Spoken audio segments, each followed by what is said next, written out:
네, 여러분 안녕하십니까? 목요일 아침 글로벌 이슈 투데이의 전세원입니다. 30분 전에 마감한 뉴욕 증시 하루 만에 일제히 하락세로 전환됐습니다. 3대 지수 일제히 급락한 가운데 특히나 기술주 중심의 나스닥 지수가 오늘 3% 넘게 낙폭을 확대하는 흐름이었는데요. 종목별로도 테슬라가 10%, 니콜라가 25% 큰 하방 압력을 받으면서 전반적인 증시 약세로 이끄는 원인이 됐습니다. 자세한 글로벌 시황부터 살펴보고 오시죠. 유민희 외신캐스터 연결돼 있습니다.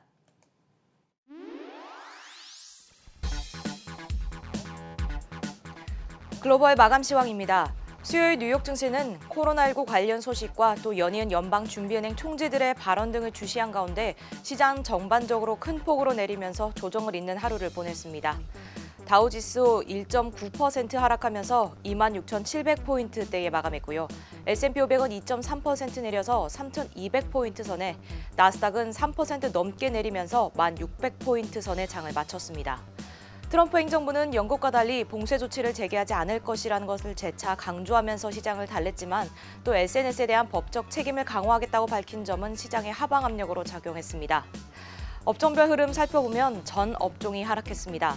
에너지 업종 4% 넘게 내리면서 가장 큰 하방 압력 받았고요. 이어 IT 업종, 자재, 부동산까지 구분 없이 모두 1% 넘게 내리는 하루를 보냈습니다. 주요 기업 등락 살펴보면 황주, 전일장 큰 폭으로 올랐던 아마존이 다시 상승분 모두 반납했습니다. 아마존과 넷플릭스 그리고 애플까지 모두 4% 넘게 내렸습니다. 또 테슬라 배터리데이에 여러 가지 신기술과 목표를 제시했지만 시장 반응은 싸늘합니다. 10% 넘게 하락했고요. 니콜라는 사기 의혹으로 BP와 진행 중이던 수소 충전소 건설 협상이 중단되면서 25%가 넘는 급락을 보였습니다. 하지만 이런 시장 하방 압력 속에서도 상승불을 켜며 좋은 흐름 보인 종목도 있습니다. 나이키는 전일장 장 마감 후 호실적을 발표했습니다. 주당 순이익이 시장 예상치의 2배에 달했고 매출도 큰 폭으로 오르면서 상승을 보였는데요. 8%가 넘게 오르면서 127달러 선에 마감했습니다.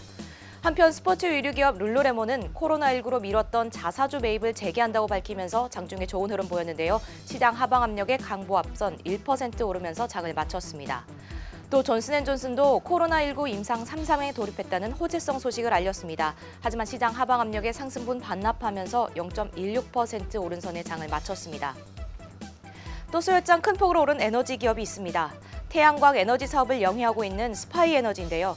전기자동차와 EV 충전 솔루션을 개발하기 위해서 에디슨 퓨처라는 자회사를 설립한다고 알렸습니다.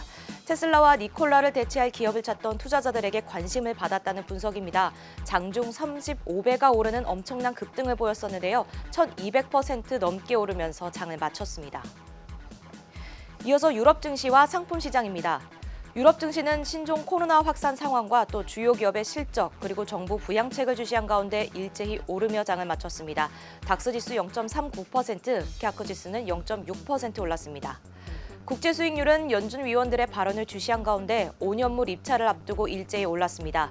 2년물이 0.14%까지 회복했고요. 10년물은 0.67%에 거래되고 있습니다.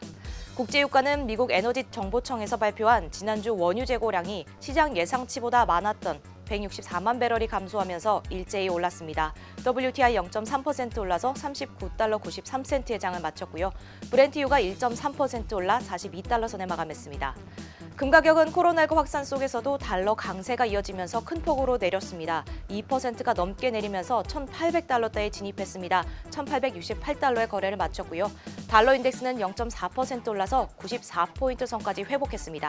94.37포인트에 움직이고 있습니다. 지금까지 글로벌 마감 시황이었습니다.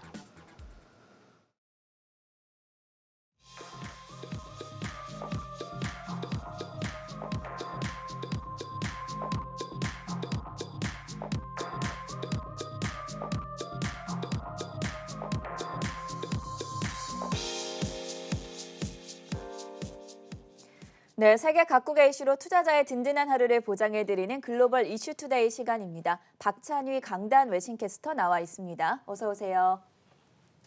네, 오늘 시장이 하루 만에 다시 하락으로 반전이 되면서 조정장에 대한 우려가 다시금 깊어지는 모습이었는데요. 첫 번째 뉴스 확인해 보도록 하겠습니다.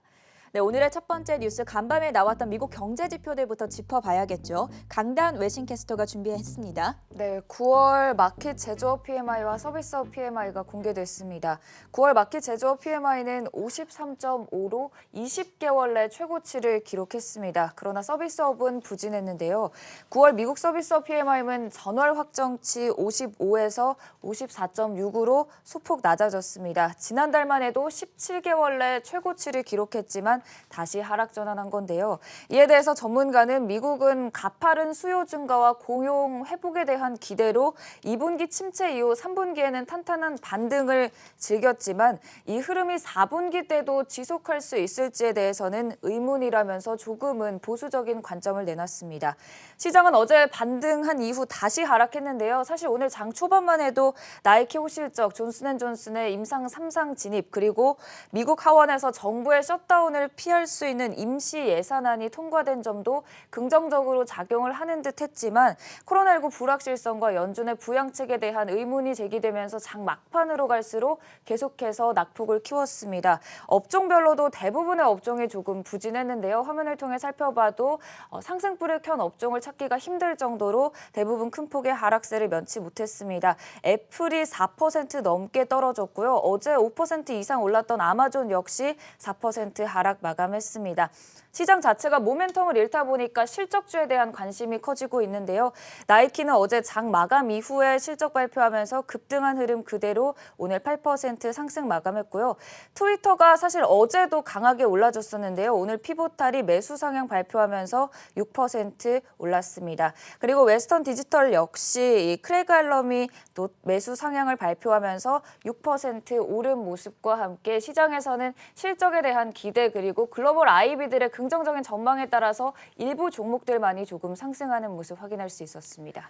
네, 방금 표를 통해서 자세하게 체크를 해봤지만 사실상 나이키와 트위터를 제외하고는 전 업종 11개 업종이 모두 하락하면서 마감을 했다는 점 확인을 해볼 수가 있었고요. 두 번째 뉴스로 넘어가 보겠습니다. 네, 밤사이에 또 파월 의장을 비롯해서 여러 연은 총재들의 발언이 이어졌는데요. 그들이 바라보고 있는 경제는 어떤 모습을 띠고 있을지 박찬희 외신캐스터가 준비했습니다. 네, 간밤에 많은 연준 인사들의 발언이 나왔는데요. 기사와 함께 살펴보겠습니다.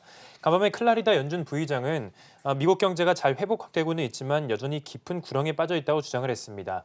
그러면서 이런 상황에서는 경제의 더 빠르고 균등한 회복을 위해서 의회와 정부가 추가 부양책을 제공하는 것이 적절하다고 강조를 했습니다. 로레타 베스터 클리블랜드 연은 총재도 비슷한 의견이었습니다. 그는 미국 경제가 아직 회복에 취약하다면서 추가적인 부양책을 동원해야 한다고 말했는데요. 베스터 총재는 미국 경제가 부분적으로는 기대 이상으로 회복하고는 있지만 지속 가능하지는 않다면서 미국은 그간 코로나19에 대응해 수년분의 경제 정책을 써버렸다고 설명을 했습니다. 찰스 에반스 시카고 연은 총재의 연설도 있었는데요. 에반스 총재는 하반기 들어서 실업률이 점차 감소할 것이라고 언급을 했습니다. 실업률에 이은 이제 연말까지 7%까지 낮아질 것이고 내년 말에는 5.5%까지 회복할 수 있을 것으로 봤습니다. 또한 연준의 완화적인 기조는 시간이 지나갈수록 미국 경제에 도움이 될 것이라고 덧붙이기도 했습니다. 그리고 파월 의장의 이제 하원 증언도 계속됐는데요. 파월 의장은 재정 정책의 힘이 그 어느 때보다도 크고 중요하다고 이야기를 했습니다. 그러면서 추가 부양책의 필요성을 강조하는 모습이었는데요. 연준은 회사채 매입 규모를 하루 2천억 달러로 줄이고 추가 보조금으로 기업들을 도울 것이라고 설명을 했습니다. 재정 부양과 함께 미국 경제 회복이 더 빨라질 것이라고 설명을 했는데요. 연준 이제 관련 인사들이 전반적으로 부양책에 대한 중요성을 강조하는 모습이었습니다. 네, 파월 의장의 하원 증언은 오늘 증시에 또 다른 부담감으로 작용하기도 했는데요. 이 부분에 대해서는 잠시 후에 굿모닝 투자의 아침에서 더 자세하게 짚어보도록 하겠습니다. 세 번째 뉴스 체크해 보시죠. 네, 이번에는 미국 대선이 얼마 남지 않은 가운데 대선 결과에 따른 증시 변화 시나리오를 짚어보도록 하겠습니다. 강다운 외신캐스터 연결돼 있습니다. 이제 미국 대선도 6주 정도 남았습니다. 대선 결과가 어떨지에 따라서 증시 역시 방향성이 달라질 텐데요. 이 월가 자산운용업계의 대선 결과별 증시 방향에 대한 예측 시나리오를 정리했습니다. 먼저 첫 번째로 트럼프가 승리하고 상원은 공화당, 하원은 민주당이 차지할 경우입니다. 주식시장에 큰 변화 없이 조금의 상승세가 이어질 수 있다고 바라봤는데요. 트럼프가 승리하면 기업에는 우호적이겠지만 중국과의 마찰이 계속될 부분은 투자자들이 경계할 부분입니다. 그래도 방어주, 금융, IT 업계는 수혜주로 꼽힙니다. 두 번째 시나리오는 블루웨이브입니다. 바이든 부통령이 백악관을 차지하고 민주당이 상원과 하원 모두 장악하는 경우인데요. 이때는 주식시장이 강한 경계감 속에서 하방 압력을 받을 수 있다고 봤습니다. 특히 법인세 인상에 따른 시장의 매도세도 간과할 수 없다고 봤는데요. 섹터별로도 재생에너지와 산업재 그리고 제조 인프라 부문이 호조를 나타내겠지만 대형 IT와 제약주의 경우에는 규제 강화로 타격을 받을 것이라고 전망하고 있습니다. 세 번째 시나리오입니다. 바이든이 승리하지만 공화당은 상원을 차지하는 시나리오인데요. 이 경우에는 바이든 행정부가 정책을 추진하는 데 상당한 제약이 따를 것이라고 바라봅니다. 그러니까 바이든이 트럼프의 법인세 인하, 규제 완화를 되돌리는 일이 쉽지는 않을 것이라고 내다보는 것인데요. 그래도 주식 투자자들에게는 무역을 포함한 대외 정책 예측이 가능하기 때문에 이 시나리오 세 번째가 주식시장이 가장 선호하는 대선 결과라는 데 월가는 의견을 모았습니다. 마지막으로 대선 승자가 명확히 안 나면서 결과 발표가 지연되거나 재검표를 실시해야 되는 상황의 경우 리스크가 심화된다고 내다봤는데요. 골드만삭스는 이때 주식시장 변동성이 치솟을 수 있기 때문에 최악의 사태에 대한 해지를 권고하기도 했습니다. 지금까지 대선 결과에 따른 주식시장 시나리오 간략하게 정리해드렸습니다. 네, 11월 3일 미국 대선에서 누가 대통령이 되느냐에 따라 수혜 받는 업종도 엇갈릴 것으로 전망이 되는데요. 관련 이슈 자세하게 짚어봤습니다. 다음 뉴스 체크해 보겠습니다. 네, 어제 우리 시간으로 새벽 5시 30분에 테슬라 배터리데이 생중계 영상으로 전해드린 바 있었는데요. 이번에는 테슬라가 미국 정부를 고소했다는 보도가 나왔습니다. 박찬희 외신캐스터가 짚어주시죠. 네, 테슬라가 중국에서 수입하는 테슬라 전기차 부품에 부과한 그 관세에 대해서 트럼프 정부와 로버트 라이트하이저 무역대표부 대표를 상대로 소송을 제기했습니다. 기사를 보면 테슬라는 화요일에 미 연방국제무역법원에 제출한 그 소송장에서 트럼프 정부가 중국산 제품에 부과한 관세가 부당하다면서 테슬라의 이자를 포함한 관세액을 환불해 줄 것을 요구했는데요. 테슬라가 이의를 제기한 관세는 3번 품목과 4번 품목입니다.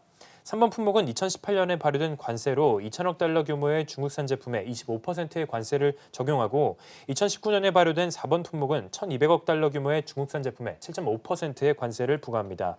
한편 테슬라의 주가가 오늘 10% 넘게 급락하면서 결국 400달러 선이 무너졌는데요. 전날 치러진 배터리데이에 대한 월가의 평가가 분분하기는 했지만 일론 머스크 CEO가 투자 심리를 돌릴 만한 깊은 인상을 심어주는 데는 실패했다는 평가가 지배적이었습니다. 테슬라의 시가총액은 전날 장 마감 이후 300억 달러가 넘게 증발을 했습니다. 증권사들은 테슬라의 평균 목표가를 일제히 하향 조정했는데요. 로이터 통신에 따르면 33개 증권사는 테슬라의 평균 목표가를 105달러 낮춘 305달러로 책정을 했고요. 전문가들은 이번 행사에서 가장 기대가 컸던 100만 마일 배터리 내용이 빠진 것에 대해 투자자들이 크게 실망하면서 주가가 곤두박질 친 것으로 분석을 하고 있습니다. 네, 테슬라의 배터리데이를 앞두고 기대감에 고공행진하면서 상승했던 테슬라가 어제 사실상 발표 이후에 좀 실망 매물이 출회되면서 오늘 10% 이상 급락했다는 점 확인을 해봤습니다. 다섯 번째 뉴스도 체크해 보겠습니다. 네, 앞서서 테슬라를 살펴봤다면 이번에는 니콜라 주가도 좀 짚어봐야 할 텐데요. 오늘도 역시나 25% 급락하면서 마무리가 됐죠. 네, 맞습니다. 최근 사기 논란에 휩싸이면서 급락을 거듭하고 있는 니콜라가 협력사들과 벌여오던 수소 충전소 건설 협상이 중지된 것으로 전해졌습니다. 월스트리트저널은 니콜라가 영국 에너지 기업 브리티시 페트롤리엄을 비롯해 몇몇 협력사와 벌여오던 수소 충전소 건설 논의가 중단됐다고 설명을 했습니다. 기사를 보면 사기 논란 보고서가 나왔을 당시에 최소 1개 이상의 거대 에너지 기업과 합의를 마무리하는 단계에 있었지만 이후 협상은 사기 논란이 나오면서 최종 보류가 됐었습니다. 니콜라 사기 논란은 힌덴버그 리서치가 지난 10일 니콜라가 실제로는 수소 트럭을 생산할 핵심 기술이 없다고 보고서를 내면서 불거졌었는데요. 니콜라 측은 이 주장이 거시지라고 주장을 하고 있습니다. 하지만 해당 논란 이후 니콜라의 CEO까지 사임을 하면서 사기 논란은 좀처럼 가라앉지 않을 기미를 보이고 있습니다. 수소 트럭 개발에 있어서 수소 충전소 네트워크 구축을 도와줄 그 협력사를 확보하는 일은 니콜라에게 있어서 가장 중요한 전략적 목표가 되고 있는데요. 이번 협상은 더더욱 이제 중단 소식이 나오면서 큰 악재로 작용하고 있습니다. 현재 니콜라 관계자는 여전히 협상이 타결될 수 있을 것으로 본다고 밝힌 상황인데요. 니콜라 해당 소식에 오늘상 25% 넘게 급락을 하는 모습이었습니다. 니콜라가 반등할 수 있는 기회가 될지 아니면 하락이 계속될지 협상 관련 소식 계속 지켜보면 좋을 것 같습니다. 네, 테슬라가 10%, 니콜라가 25% 급락하면서 마무리가 됐습니다. 우리 시장 오늘 또 전기차와 수소차 관련주들 어떻게 흐름이 이어질지 좀 지켜보시면 좋을 것 같고요. 다음 뉴스 확인해 보겠습니다. 네, 이번에 화웨이 관련 이슈를 짚어보도록 하겠습니다. 미국과 중국의 갈등 속에서 화웨이 제재가 심화되는 모습을 보였었는데 이번에 인텔과 AMD가 거래를 재개했다는 소식이 들려왔어요. 강단 외신캐스터가 전해주시죠. 네, 화웨이에 대한 미국의 대대적인 규제 이후 미국 기업 중 인텔과 AMD는 거래를 시작했습니다. 인텔은 화웨이에 CPU를 공급하고 있는데요. 화웨이 측은 일부 품목에 대해서 화웨이의 공급 허가를 받은 것은 맞지만 공식적으로 어떤 품목인지에 대해서는 구체적으로 밝힐 수 없다고 설명했습니다. AMD 역시 미 상무부의 거래 제한 리스트에 포함된 기업들과 계속 거래할 수 있는 라이선스를 받았다라고 밝혔습니다. 여기에 이제 퀄컴도 추가가 되는데요. 이 화면을 통해 살펴보면 퀄컴도 미국 정부의 라이선스 승인을 요청했다고 전해집니다. 이 라이선스를 얻게 되면 화웨이는 퀄컴 반도체를 공급받아서 스마트폰 생산에 사용하겠다고 밝힌 바 있는데요. 이렇게 미국 기업들이 인텔, AMD 그리고 퀄컴까지 상무부의 특별 허가를 받고 있는 상황에서 아직까지 한국 기업들은 어느 곳도 허가를 받지 않은 상황입니다. 트럼프 대통령은 유엔 연설에서도 대대적으로 중국을 비판할 만큼 미중 갈등은 심화되고 있는데요. 중국 블랙리스트에 시스코가 포함됐다는 보도가 나온 이후 화웨이 제재에 맞선 미국 기업의 보복 조치가 시작된 것이 아니냐는 우려 역시 강한 상황입니다. 일단은 이 블랙리스트의 세부적인 내용 공개와 관련돼서는 대선 이후에 하자고 나오는 등 여러 가지 조금 의견이 분분한 상황인데요. 그 추이에 대해서는 계속해서 전해드리도록 하겠습니다. 네, 여기에 더해서 미국 하원 쪽에서 신장 위구르 자치 지역의 제품 금수 법안을 가결했다라는 보도가 나왔었는데 이에 대해서 또 중국 정부가 강하게 내정 간섭이라고 비판하면서 반발했다는 점도 덧붙여서 전해드리겠습니다. 7번째 뉴스 확인해 보시죠. 네, 이번에는 월가의 생생한 분석을 들여다보는 시간입니다. 비대면 경제, 언택트 경제의 수혜주는 무엇이 있을지 박고은 외신캐스터 연결해 보겠습니다. 네, 월가의 심층 분석을 들여다보는 시간입니다. 오늘은 급속히 성장하고 있는 비대면 경제로부터 수혜를 받을 수 있는 종목들에 대해 알아볼 텐데요. 코로나19는 비대면 사회로의 변화를 가속화하고 있고 이는 3D 센서와 빠른 접속성, 그리고 AI 프로세서 등의 첨단 기술 관련주들에는 기회가 되고 있습니다.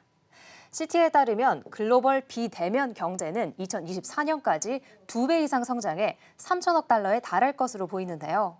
CT 애널리스트인 아서 라이는 이미 시작된 비대면 경제의 향후 성장 잠재력을 생각했을 때 현재는 비대면 경제의 초기 단계라고 보고 있습니다. 이에 따라 CT는 기술 부문별로 비대면 경제의 수혜주들을 선별했는데요. AI 생태계와 센서 기술, 그리고 반도체 등 부문별 수혜주들을 이렇게 꼽았습니다. 하나씩 살펴보도록 하겠습니다. 먼저 CT는 반도체 부분에 있어서는 온 세미컨덕터와 텍사스 인스트루먼트를 꼽고 있는데요. 온 세미컨덕터는 자동차에서 단말기까지 최종 소비자 시장의 최대 공급자로서 급속히 성장하는 센서 시장으로부터 수혜를 볼 것으로 예상되고 있습니다. 현재 온 세미컨덕터는 센서로부터 15%의 매출을 올리고 있는데 향후 두 자릿수 성장을 보일 것으로 보고 있습니다. 또한 텍사스 인스트루먼트는 다양한 스마트 기기에 반도체를 공급하고 있고 특히 애플과 삼성 그리고 소니 등의 비대면 경제 견인 기업들의 주요 공급자로서 수혜를 볼 것으로 예상하고 있는데요. 이외에도 CT는 TSMC와 STM 등도 추천하고 있습니다. 이와 함께 CT는 테크 하드웨어 부문에서는 애플과 로지텍을 선정했는데요. 특히 애플은 제품과 소프트웨어 그리고 서피스 풀 패키지를 제공하는 만큼 유리한 입지를 가지고 있다고 전하고 있습니다. CT는 애플의 매출 다각화와 독특한 제품 및 서비스 구성, 그리고 높은 현금 흐름 창출 잠재력과 주주 수익률을 고려했을 때 애플의 주가가 매력적이라고 보고 있는데요. 또한 CT는 로지텍이 재택근무와 디지털화 트렌드로부터 지속적으로 수혜를 받을 것으로 내다보고 있습니다. CT는 로지텍이 포트폴리오 다각화 전략과 강한 현금 흐름 창출로 내부 투자와 턱인 인수를 하고 있는 만큼 로지텍을 추천하고 있는 상황입니다. 한편 시티는 팬데믹 가운데 상점 내 무인 결제 키오스크가 퍼졌던 만큼 앞으로 무인 상점이 더 확대될 것으로 내다보고 있는데요. 시티는 아마존고의 계산대 없는 매장이 가장 잘 알려진 비대면 프로젝트라고 전하고 있습니다. 또한 중국 징동닷컴의 얼굴 및 이미지 확인을 통해 소매 활동을 추적하는 무인 편의점도 이렇게 언급하고 있는 모습입니다.